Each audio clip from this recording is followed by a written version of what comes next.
Blackwater versus Titan Ultra sa first game. Maganda yung naging simula ng Titan Ultra kasi hindi ko talaga magets yung man rotation ng Blackwater eh.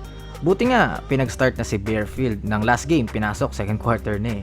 Yung Titan Ultra, may pinupuntahan talaga sila eh, yung kanilang main man si Joshua Munzon. Tsaka ang daming good shot selection ng Titan, especially sa mga mid-range jumpers nung latter part ng first quarter. Sa second frame, sa wakas pinasok na si Panopio para sa Blackwater. Grabe yung rotation eh, no?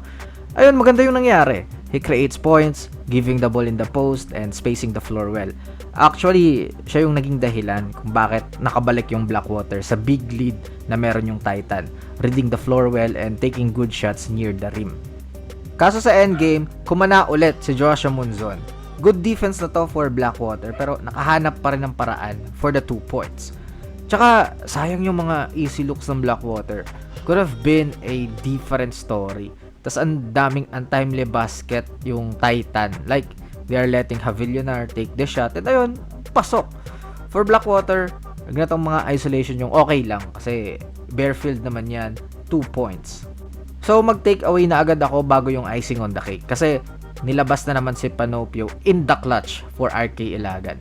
You need a big guard that can contest and challenge Munzon and put a body on him. And take note, he is playing well. Kaso favorite talaga ni Coach Jeff si RK. Alaska pa lang eh. And ayun, nakatira si Joshua Munzon ng 4 points in front of RK.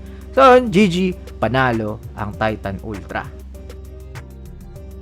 Sa second game, Rain or Shine kontra SMB. Mararamdaman agad natin yung spacing ng Elasto Painters kasi dito pa lang si Junmar nasa labas na eh, giving enough space for Jalen Johnson to attack.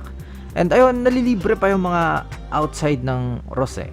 Pero SMB syempre ibang klase kung outside shooting yung usapan with Marshall Lassiter, giving SMB the upper hand to start this game.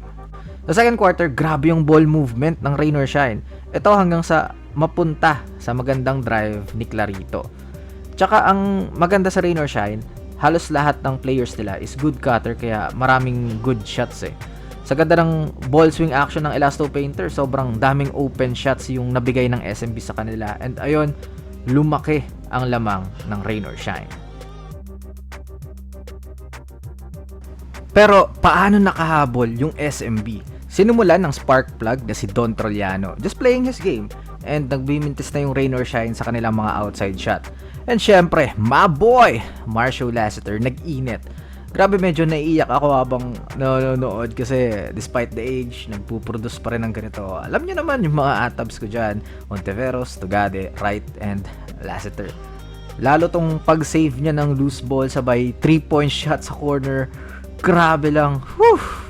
Then, another set for him, giving screen, tapos 3-point shot na naman para kay Lassiter. Hanggang sa maging dikit na yung laban. Kaso lang, nakakabilib din talaga tong Rain or Shine. Hindi sila nagpanic, stayed on their game, nagmimintis lang kanina, pero tuloy pa rin sila sa pag-execute. Lemeti stabilizing the offense hanggang mapunta sa corner yung bola, libre na naman sa Rain or Shine.